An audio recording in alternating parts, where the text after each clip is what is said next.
সেই সঙ্গে আমি রঞ্জন শান্ত। বিপিএল এর গ্র্যান্ড ফিনালে কাল দলীয় শক্তি ফর্ম সবকিছুর বিচারে টানা দ্বিতীয় শিরোপা জয়ের জন্য ফেভারিট ফরচুন বরিশাল। অন্যদিকে মাঝারি মানের দল নিয়ে পুরো আসর জুড়ে ভালো পারফর্ম করে বরিশাল অধিনায়ক তামিম সহ সবারই সমীহ আদায় করে নিয়েছে চিটাগং কিংস। তবে ইনজুরিতে এই ম্যাচে আলিস আল ইসলামের খেলা নিয়ে আছে শঙ্কা। মিরপুরে সন্ধ্যা ৬টায় শুরু হবে ফাইনাল মহারণ। টস জয় মানে কি ম্যাচ জয়? বিপিএলে শেষ চারের লড়াই দেখে অন্তত সেটাই মনে হচ্ছে। ভিন্নভাবে বলতে গেলে আগেই ব্যাটিং করাটাই যেন কাল। ঢাকায় বিপিএলের শেষ পর্ব ফেরার পর থেকে পিচ থেকে বাড়তি সহায়তা পাচ্ছে বোলাররা। তাই তো বরিশাল চট্টগ্রাম গ্র্যান্ড ফিনালেতে টস জয় হতে পারে গুরুত্বপূর্ণ ফ্যাক্টর। খেলা হবে মিরপুরের ৬ নম্বর উইকেটে। তবে দলীয় শক্তি ফর্ম এইসব বিচার করলে ফেভারিট হিসেবে মাঠে নামবে ফরচুন বরিশাল। তামিম ইকবাল, মুশফিকুর রহিম, মাহমুদুল্লাহ রিয়াদ, তাওহিদ হৃদয়, নাজমুল শান্ত, রিশাদ হোসেন, তাইজুলের মতো দেশি তারকাদের পাশাপাশি বিদেশিরাও অভিজ্ঞ ও পরীক্ষিত। Dawid Malan, Kyle Mayers, Mohammad Nabi, জেমিসনের মতো ক্রিকেটাররা নিজেদের দিনে একাই ব্যবধান গড়ে দিতে পারেন। এবারের আসরে এখন পর্যন্ত ১৩ ম্যাচ খেলে ১০টিতেই জয় পেয়েছে বর্তমান চ্যাম্পিয়নরা। চট্টগ্রামের বিপক্ষে ৩ দেখায় ১ হারের বিপরীতে ২ জয় তামিম ইকবালের দলের। আমরা লাস্ট ম্যাচও দেখছি cricket you can not predict, you can have the best players in the world, but on the day কে ভালো এক্সিকিউশন করতেছে দ্যাটস ম্যাটার্স। সো আমাদের জন্য ওইটাই ইম্পর্টেন্ট যে we should not do anything different just because tomorrow is the final. We should be as calm as possible, যে জিনিসটা আমরা ১৩-১৪টা ম্যাচে করেছি। কাগজ কলমের শক্তিতে অনেকটা পিছিয়ে থাকলেও চট্টগ্রাম ভালো ক্রিকেট খেলছে আসর জুড়ে। বিশেষ করে শামীম পাটোয়ারি দারুণ পারফর্ম করছেন এবারের বিপিএলে। তবে ভালো করতে ২ ওপেনারের রান পাওয়াটাও খুব জরুরি। তবে ফাইনালের আগে বড় এক ধাক্কা খাচ্ছে চট্টগ্রাম। স্পিনার আলিস আল ইসলাম পড়েছেন ইনজুরিতে। মিস্ট্রি এই বোলারের ম্যাচ খেলার সম্ভাবনা খুবই কম। কিন্তু এইসব সমীকরণ ভুলে ফাইনাল জয়ের দিকেই কেবল মনোযোগ দিতে চায় Kings management. With all the obstacles, মাঠের বাইরের সব কিছু ছাপিয়ে আর কি প্লেয়াররা উজাড় করে দিয়েছে এবং full credit goes to the players. তারা যেভাবে আসলে স্টেপ আপ করেছে এভরি গেম, লিগ বলেন নকআউট বলেন, every game they gave everything. ঘরের শত্রু বিভীষণ কথাটা নিশ্চয়ই শুনেছেন। তামিম ইকবাল চট্টগ্রামের সন্তান, কিন্তু বরিশালের কান্ডারি। টানা দ্বিতীয় শিরোপা জিতে তামিম কি সেই বিভীষণ হবেন, নাকি চট্টগ্রামবাসী নিজের প্রথম শিরোপা উৎসবে ভাসবে, সেটাই এখন দেখার অপেক্ষা। হাসিনুর রহমান, যমুনা স্পোর্টস, মিরপুর শেরেবাংলা জাতীয় ক্রিকেট স্টেডিয়াম, ঢাকা। ফাইনালের মঞ্চ সাজানো একটা অ্যানাউন্সমেন্ট কিছুক্ষণ আগে এসছে বিসিবির কাছ থেকে। তামিম ইকবাল যে রিসেন্টলি তিনি রিটায়ারমেন্টে গেছেন, কালকে ফাইনাল এই যে মঞ্চটা, এই উপলক্ষে প্রেজেন্টেশন সেরেমনিতে তাকে একটা সম্মাননা বিসিবি দেবে। বাহ, এটা একটা দারুণ খবর। এই যে ক্রিকেটারদের বিদায় বেলায় একটা অভ্যর্থনা জানানো, এই বিষয়টা আসলে চলমান হওয়ার প্রক্রিয়াটা যেহেতু কালকে থেকে শুরু হচ্ছে, এটা চলমান থাকুক, ভালো করে সুন্দরভাবেই যেন ক্রিকেটাররা বিদায় নিতে পারে, সেই উপলক্ষ আসলে করে দেওয়া উচিত ক্রিকেটারদের একেবারে। তবে শেষ প্রান্তে টুর্নামেন্ট অর্থাৎ ৪০ দিনের বলা যায় লড়াইটা, ৪৬ টি20 ম্যাচে ৭ দল লড়লো। কেমন হলো লড়াই, ফাইনালের মঞ্চেই বা কারা এগিয়ে, এসব নিয়ে কথা বলতে সহকর্মী সৈয়দ আবিদ হোসেন সামি তিনি সরাসরি যুক্ত হচ্ছেন আমাদের সঙ্গে। সামি, থ্রুআউট দ্য টুর্নামেন্ট আপনি খুব কাছ থেকে দেখেছেন, আসরটা প্রত্যেকবারই দেখেন, এবার আরও কাছ থেকে সেটা নিয়ে কাজ করেছেন। প্রথমত যদি বলেন যে ফাইনালে কোন দল ফেভারিট আপনার কাছে, এবং এখানে টস কতটা ভাইটাল রোল প্লে করতে যাচ্ছে, কি ফ্যাক্টর আসলে কি হতে পারে এই ম্যাচের? প্রথমে একটা কথা বলতে চাই, সেটা হচ্ছে যে কোনো টুর্নামেন্টে তো আসলে অলংকার প্রয়োজন, তাই না? সেই অলংকারটা আমার কাছে মনে হয় যে ফরচুন বরিশাল টিমটা এবং বাংলাদেশ ক্রিকেট বোর্ড যেভাবে সম্মাননা প্রদান করছে তামিম ইকবাল খানকে তার অবসরের সিদ্ধান্তের পর, সেটা মনে হয় যেটাকে বলা হয় আইসিং অন দ্য কেক, অর্থাৎ বিপিএল এর শেষ পর্যায়ে এসে জৌলুসটাকে বাড়িয়ে দিয়েছে।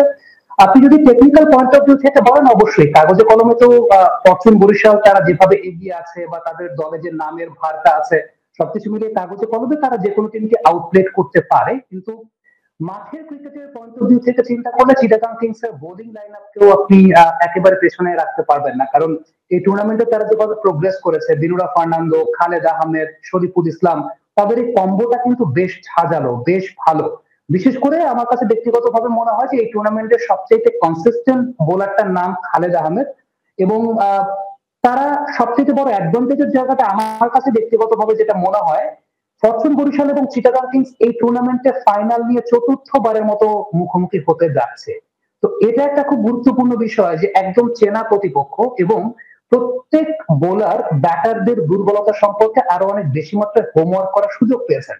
তবে সত্যি কথা বলতে চিটাগাং কিংস এই লাইন আপটার ব্যাটিংটা একদমই খর্বশক্তির একটা ব্যাটিং লাইন আপ, যেখানে খাজা নাফি একটা লেট ফ্লারিশ তার কাছ থেকে আমরা দেখতে পাচ্ছি, কিন্তু শামীম পাটোয়ারি ছাড়া সত্যিকারের অর্থে ম্যাচ উইনিং নোট রাখার মতো বা বিগ ম্যাচ ইম্প্যাক্ট খেলার মতো প্লেয়ার কে আছেন সেটা একটা প্রশ্নের জায়গা হতে পারে। On the other hand Fortune Barishal সবসময় তাদের লাইন আপটা একটা প্রশংসার দাবি রাখে এবং তারা যেভাবে এই টুর্নামেন্টে ডমিনেট করে যাচ্ছেন, জিমি নিশাম এই দলটার সঙ্গে যুক্ত হচ্ছেন, কাইল মায়ার্স নতুন বলে বেশ ভালো করছেন।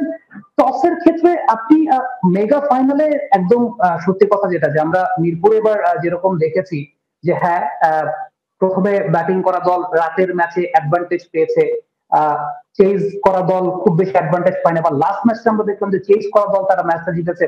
সবকিছু মিলে আমার কাছে মনে হয় না যে টস উইন ম্যাচ উইন এই ধরনের তত্ত্বের উপর বেস করে থাকলে পর আপনি মেগা ফাইনাল ডমিনেট করতে পারবেন। অন আ গিভেন ডে দুটো দলেরই পটেনশিয়ালিটির জায়গা আছে, তবে কাগজে কলমে ফরচুন বরিশাল অবশ্যই ঢের এগিয়ে।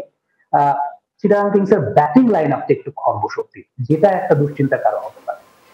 সামি, এবারের বিপিএল নিয়ে তো অনেক সমালোচনা হয়েছে, কিন্তু এর বিপরীতে যদি আমরা বলি প্রাপ্তির খাতাটা আসলে কতটুকু পূরণ হয়েছে যদি জানতে চাই আপনার কাছে।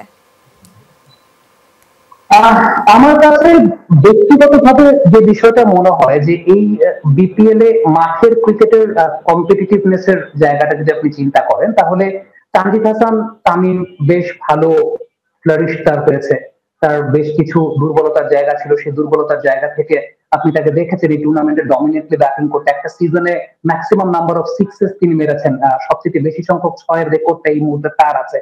তাসকিন আহমেদের বোলিং মোমেন্টামটা ক্যারি অন করা মাঠের ক্রিকেটের দৃষ্টিকোণ থেকে এটা একটা অত্যন্ত গুরুত্বপূর্ণ ব্যাপার। মাহিদুল অঙ্কনকে অ্যাজ আ ফিনিশার রোল আমরা বেশ ভালো মতো দেখতে পেয়েছি। আলিফ আল ইসলামকে আরেকটু ধারালো ভাবে আরেকটু পরিশীলিত ভাবে দেখার সুযোগ পেয়েছি। হয় কি আসলে বিপিএল এর মতো টুর্নামেন্ট বা একটা টুর্নামেন্টে আমরা মাঠের ক্রিকেটের চেয়ে মাঠের বাইরের বিষয়বস্তুগুলো নিয়ে অনেক বেশি মাত্রায় কনসেন্ট্রেট করি, বা আমাদের সামাজিক যোগাযোগ মাধ্যম বলি অথবা মূলধারার গণমাধ্যমে এগুলো নিয়ে আলাপ আলোচনা হয়। কিন্তু এসব কিছুর ভিড়ে আমি যদি চিন্তা করি যে মাঠের ক্রিকেটের পার্সপেক্টিভ থেকে, হ্যাঁ আপনি হয়তো বলতে পারবেন না যে খুব হাই স্ট্যান্ডার্ডের ক্রিকেট যে হয়েছে বা একদম হাইয়েস্ট স্ট্যান্ডার্ডের ক্রিকেট হয়েছে, ব্যাপারটা সেরকম না। কিন্তু আমাদের দেশের ক্রিকেট কনটেক্সট অনুযায়ী বিগত 2-3 বছরের বিপিএল যেরকম ভাবে হয়েছে তার থেকে বেশ ভালো মাঠের ক্রিকেটের কম্পিটিটিভ ক্রিকেটটা হয়েছে। নাইম শেখের কথা বলতে ভুলে যাচ্ছিলাম যে নাইম শেখকে আমরা এর আগে বিপিএল এর মঞ্চেও তাকে স্ট্রাগল করতে দেখেছিলাম, তার একটা ফ্লারিশমেন্ট আমরা দেখতে পেয়েছি। খালেদ আহমেদকে নতুন করে সাদা বলের ক্রিকেটে হয়তো বা নির্বাচকরা এখন বিবেচনা করবেন, এই জায়গাটা আমার কাছে মনে হয় যে একটা ইম্প্যাক্টফুল ব্যাপার। সবকিছু মিলিয়ে মাঠের বাইরের ম্যাচ ফিক্সিং ইস্যু নিয়ে কথা হয়েছে, প্লেয়ার্স পেমেন্ট ইস্যু নিয়ে অনেক কথা হয়েছে। ব্যক্তিগত একটা তথ্য আপনাকে আমি আসলে দেই সঞ্জনা, যেহেতু জিজ্ঞেসই করলেন।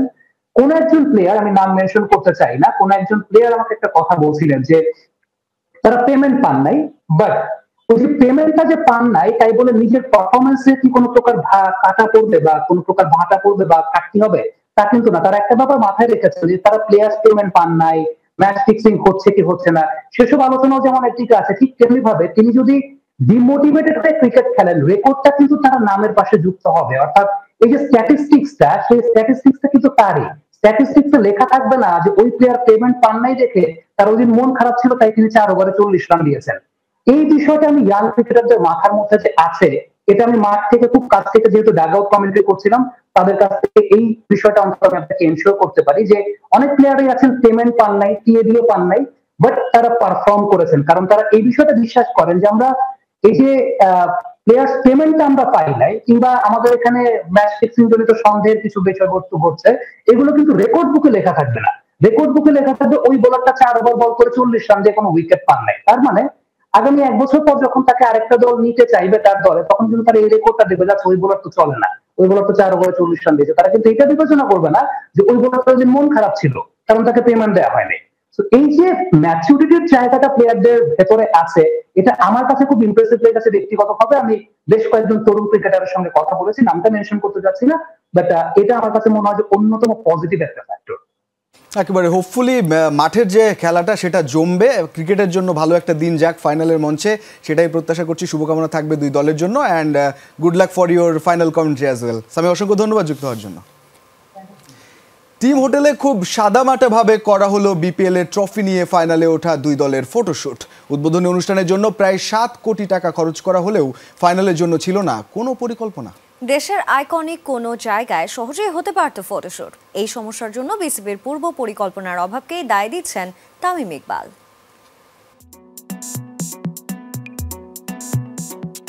বাংলাদেশের অন্যতম আইকনিক একটি ভবন আহসান মঞ্জিল। ফাইনালিস্ট দুই দলের ট্রফি নিয়ে এই ফটোশুট গত বিপিএল এর, যা ফাইনালের আগে নিশ্চিতভাবে যোগ করেছিল বাড়তি মাত্রা। আরেকটু পেছনে ফিরে দেখা যাক। সিলেট অধিনায়ক মুশফিকুর রহিম আর কুমিল্লা দলপতি ইমরুল কায়েসের ট্রফি হাতে মেট্রো রেলের সামনে আর ভেতরে বসে তোলা ছবিগুলো মন জয় করেছিল টাইগার ক্রিকেট প্রেমীদের। কেবল বিপিএল নয়, আইপিএল সহ আইসিসির বিভিন্ন টুর্নামেন্টের ফাইনালের আগে ট্রফি নিয়ে দুই ক্যাপ্টেনের ফটোশুট যোগ করে বাড়তি মাত্রা। তাই এখন ফাইনালের আগে দুই অধিনায়কের এমন ছবি তোলার রীতিটা অবিচ্ছেদ্য অংশ বললেও ভুল হবে না। কিন্তু এবার কি যেন হয়েছে বিসিবির। কারি টাকা খরচ করে উদ্বোধনী অনুষ্ঠান করা হলেও ট্রফি নিয়ে ফাইনালিস্ট দলের ফটোশুট টিম হোটেলে সারা হলো দায়সারাভাবে। কিন্তু কেন? দেশের আইকনিক কোনো জায়গায় কি করা যেত না এই অনুষ্ঠান? উঠে আসতে পারত নতুন বাংলাদেশের নতুন কোনো ছবিও। শুধু কি তাই, গ্র্যান্ড ফিনালের আগে দুই দলের অধিনায়কের অফিসিয়াল সংবাদ সম্মেলনের আয়োজনও করা হয়নি। আই এম শিওর এটা হলে ভালো হইতো, বাট দেন अगेन ওই প্ল্যানটা যদি আগে থেকে জানা থাকে যে যেই টিম ফাইনালে যাবে, দিস ইজ দ্য প্ল্যান, তাহলে এটা খুব অর্গানাইজ ভাবে করা সম্ভব। এদিকে পেমেন্ট জটিলতা, ফিক্সিং ইস্যুতে জর্জরিত এবারের বিপিএল এর অন্যতম পজিটিভ দিকগুলোর একটি মাঠ ভর্তি দর্শক। ব্যতিক্রম হবে না ফাইনালেও। তবে বিপিএল এর শুরুতে টিকিট নিয়ে অব্যবস্থাপনা হলেও ফাইনালের আগে তা হতে দেয়নি প্রশাসন। স্বভাবতই টিকিটের প্রচণ্ড চাহিদা থাকলেও সেনাবাহিনীর তত্ত্বাবধানে বৃহস্পতিবার সকাল 9টা থেকে বুথগুলোতে বিক্রি হয়েছে টিকিট। চোখে পড়ার মতো কোনো বিশৃঙ্খলা দেখা যায়নি। তবে প্রথম 2 ঘন্টায় শেষ হয়ে যায় গ্যালারির টিকিট। লম্বা সময় লাইনে দাঁড়িয়ে থাকা টিকিট কাটা দর্শকদের কিছু অভিযোগ তারপরও ছিল। সামনের দিক দিয়ে কয়েকটা সিরিয়াল ঠিক থাকলেও পিছন দিক দিয়ে অনেক লাইন ধাক্কাধাক্কি হয়। আমরা পিছন থেকে 6, 7, 8 ঘন্টা এখানে দাঁড়াইয়া এতক্ষণ ধরে তারপর আলহামদুলিল্লাহ পেয়েছি। আমি এখানে আসছি আপনার সকাল 6টায় আসা 400 টাকার টিকিট, তারপরও পাই নাই। ওই 600 টাকার একটা পাইছি, একজনকে একটাই দিচ্ছি এখন। এবারের বিপিএলে থাকছে না কোনো সমাপনী অনুষ্ঠান। টিকিট কেটে মাঠে গিয়ে কেবল খেলাটাই দেখতে পারবেন দর্শকরা। হাসিনুর রহমান, যমুনা স্পোর্টস, ঢাকা। অবশেষে চ্যাম্পিয়নের দেখা পেতে যাচ্ছে বিপিএল 2025। মাঠের বাইরের সমালোচনা পেরিয়ে ব্যাটে বলের লড়াইয়ে বেশ জমেছে এবারের আসর। তবে কে হতে যাচ্ছেন সেরাদের সেরা? ব্যাট হাতে দাপট দেখিয়ে টুর্নামেন্ট সেরার দৌড়ে সবচেয়ে এগিয়ে খুলনার নাইম শেখ। বল হাতে এগিয়ে তাসকিন ও খালেদ, আর অলরাউন্ডিং পারফরমেন্সে সেরার দাবিদার মেহেদী মিরাজ। শেষের মঞ্চ প্রস্তুত বিপিএল এর। আবারও ভাগ্য সহায় হবে ফরচুন বরিশালের, নাকি নতুন রাজত্ব শুরু করবে চিটাগং কিংস? এই প্রশ্নের উত্তর সময়ের হাতে তুলে রেখে খোঁজা যাক আরেক সেরা কে। আসর জুড়ে ব্যাটে বলে দাপট দেখিয়ে কে হচ্ছেন প্লেয়ার অফ দ্য টুর্নামেন্ট? কোনো বোলার, কোনো ব্যাটার, নাকি কোনো অলরাউন্ডারকে খুঁজে নেবে এবারের বিপিএল? সবশেষ 2 আসরে দাপট ছিল ব্যাটারদেরই। 2023 আসরে 516 রান করে শান্ত, আর গেল 24-এ 492 রান করে আসর সেরা হয়েছিলেন তামিম ইকবাল। এবারের আসরে তাই ব্যাটিং কার্ডটাই দেখা যাক আগে। নাইম শেখের নামটা নাম্বার 1 থেকে নামার সুযোগ নেই। প্রায় 43 গড়ে 144 স্ট্রাইক রেটে 511 রান করে সবাইকে ছাড়িয়ে গেছেন খুলনার এই ওপেনার। 1 সেঞ্চুরি আর 350-তে আসর জুড়ে ব্যাট হাতে দাপিয়েছেন এই ব্যাটার। সেরা 5 ব্যাটারের তালিকায় বরিশালের কেউ নেই। 387 রান নিয়ে 5-এ আছে আরেক ফাইনালিস্ট চট্টগ্রামের বিদেশি ব্যাটার গ্রাহাম ক্লার্ক। বিপিএলের 1 আসরে 500 পেরোনো তৃতীয় ব্যাটার হিসেবে তাই সেরার পুরস্কারের সবচেয়ে বড় দাবিদার নাইম শেখ। চোখ রাখা যাক সেরা বোলারদের তালিকায়। সবাইকে ছাপিয়ে 25 উইকেট নিয়ে টেবিল টপার তাসকিন আহমেদ। যদিও আগেই ছিটকে গিয়ে এই স্পিড স্টারের আক্ষেপ বাড়িয়েছে তার দল দুর্বার রাজশাহী। এই তালিকার সেরা 5-এ আছেন 2 ফাইনালিস্ট বরিশাল চিটাগংয়ের 2 পেসার। সমান 20 উইকেট নিয়ে সেরার তালিকায় বরিশালের ফাহিম আশরাফ আর চট্টগ্রামের খালেদ আহমেদ। ব্যাট হাতে 64 রানও আছে খালেদের, তাই মুকুটের লড়াই হতে পারে তাসকিন আর খালেদের মাঝে। আসরের সেরা অলরাউন্ডার তালিকায় কাউকে খুঁজতে গেলেই আসবে খুলনার অধিনায়ক মেহেদী মিরাজের নাম। ব্যাট হাতে 355 রান আর বল হাতে 13 উইকেটের মালিক মিরাজ বেশ ভালোভাবেই আছেন আসর সেরার দৌড়ে। বিপিএল এর গত 10 আসরে 4 বারই টুর্নামেন্ট সেরার পুরস্কার গেছে সাকিব আল হাসানের হাতে, 3 বার নিয়ে গেছেন বিদেশিরা। 2 ফাইনালিস্টের বাইরে আসর সেরার পুরস্কার পেয়েছেন সাকিব আর মাহমুদুল্লাহ। 2012-2016 বিপিএল এর ইতিহাসে কেবল 2 বারই ঘটেছে এই ঘটনা। কাকতালীয়ভাবে 2 বারই পেয়েছেন খুলনার ক্রিকেটার। এবারও কি তবে তাই? রঞ্জন শান্ত, যমুনা স্পোর্টস।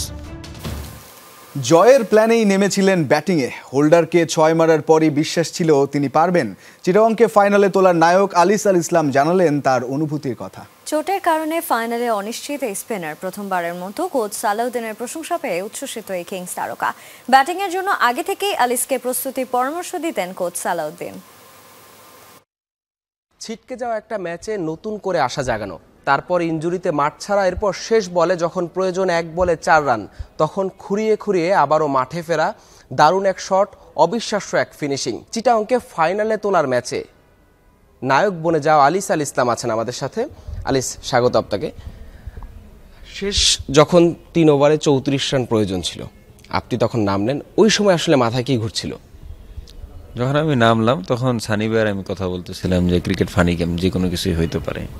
তো আমি সানি ভাইয়ের বললাম যে ভাই কনফিডেন্স রাখেন, তো আমরা এই ম্যাচও জিততে পারি। হোল্ডারকে একটা ছক্কা, একটা 4, এরপরে তো নিশ্চয়ই ম্যাচে জেতাতে পারবেন এমন একটা আত্মবিশ্বাস ছিলই। আমি যখন হোল্ডারকে ফেস করি তখন আসলে আপনার 15 ওভারের রান লাগতো আপনার মনে হয় 32 রান। তো তখন যখন আমি একটা 4 আর 6 মারি তখন আমাদের রান লাগে 13 বলে 22 রান। তো তখন আমার সানি ভাইয়ের কাছে মনে হচ্ছিল যে না, এই ম্যাচ এখনো এখান থেকে পসিবল। যখন আমি ইনজুরিতে পড়ি তখন আমি দাঁড়ায় ব্যাটিং করতে পারতাম, বাট আমি তখন দৌড় দিতে পারতাম না। আমাকে টিম আগে থেকেই বলতেছিল আলিস তুমি প্যাট খুলো না, যদি আউট হয় তাহলে তুমি যাবা, আউট হলে তুমি যাবা। বাট আমি তো ওই সময় ডিসঅ্যাপয়েন্টেড ছিলাম, বা আমার কাছে মনে হচ্ছিলাম পারবো কিনা। তো আমি প্যাট খুলে একটু হতাশা নিয়ে প্যাট খুলে ফেলি। তারপর যখন 1 বলে 4 রান লাগে তখন আমি চিন্তা ভাবনা করি যে এখন তার দৌড়ার কোনো অপশনই নেই, তো আমি যাই ইনশাল্লাহ যদি কিছু হয়। শেষ মুহূর্তে নাটকীয় জয়ের পর কেমন ছিল আবহ, সেই সাথে আলিস জানালেন ইনজুরির আপডেট। প্রায় নিশ্চিত ফাইনালে থাকছেন না এই স্পিনার। না, অবশ্যই ওটা তো আসলে আপনি বাসায় প্রকাশ করতে পারবেন না, ওটা আসলে সবার ইমোশন দেখলে আপনি বুঝতে পারবেন। ইভেন টিম ওনার থেকে শুরু করে এভরিবডি, টিমের সব মেম্বার একসাথে যতটা এক্সাইটেড ছিল ততটা কিন্তু চোখের কোনায় পানিও ছিল। কন্ডিশনটা কেমন এখন? ইটস নাও 50-50। লক্ষ্য আগে থেকেই ছিল বোলিং অলরাউন্ডার হবার। কোচ সালাউদ্দিনের পরামর্শ নিয়েছিলেন। ম্যাচ জয়ের পর প্রথমবার কোচের প্রশংসা পেয়ে তাই তো উচ্ছ্বসিত কিংসকে ফাইনালে তোলার এই নায়ক। প্রশংসা তো এখন সবার কাছ থেকে পাচ্ছি, কিন্তু এর মধ্যে সবচেয়ে যেটা ভালো লাগছে ওটা হচ্ছে সালাউদ্দিন স্যার আমাকে যখন বলছে আমি অনেক খুশি হয়েছি। তো নর্মালি সালাউদ্দিন স্যার আমাকে কখনো প্রশংসা করে না, কারণ স্যারে বিশ্বাস করে বা আমিও বিশ্বাস করি যে আমার যে কোয়ালিটি বা ক্যাপাবিলিটি আছে ওই অনুযায়ী আমি আসলে কিছুই শো করতে পারিনি। বাট আমি আগে থেকে ব্যাটিং নিয়ে কাজ করতেছিলাম, স্পেশালি সালাউদ্দিন স্যার আমাকে অনেকদিন ধরে পুশ করতেছিল, আলিস তোমার কেউ তোমাকে ব্যাটিং দিবে না, কেউ তোমাকে ব্যাটিং করাইতেও চাবে না, কারণ সবাই তোমার বলার হিসেবেই চিনে, বাট তোমার নিজে নিজে একা একাই কাজ করা উচিত। হাসান আল মারুফ, যমুনা স্পোর্টস, ঢাকা। এবছর 21 পদকের জন্য মনোনীত হয়েছে বাংলাদেশ নারী ফুটবল দল। পদক তালিকায় ক্রীড়াক্ষেত্রে সাবিনা, মনিকা, ঋতুপর্ণাদের নাম ঘোষণা করে সংস্কৃতি মন্ত্রণালয়। নেপালের কাঠমান্ডুতে গেল বছর টানা দ্বিতীয় সাফ শিরোপা জিতে পর্বের উপলক্ষে নিয়ে এসেছিল নারী ফুটবল দল। সেই পথ ধরেই রাষ্ট্রের দ্বিতীয় সর্বোচ্চ বেসামরিক সম্মাননা 21 পদকের জন্য মনোনয়ন পেলেন তারা। 14 ব্যক্তি ও জাতীয় নারী ফুটবল দল আছেন এই তালিকায়। এই ছিল আজকের স্পোর্টস লাইভ। এতক্ষণ সঙ্গে থাকার জন্য সবাইকে ধন্যবাদ। আল্লাহ হাফেজ।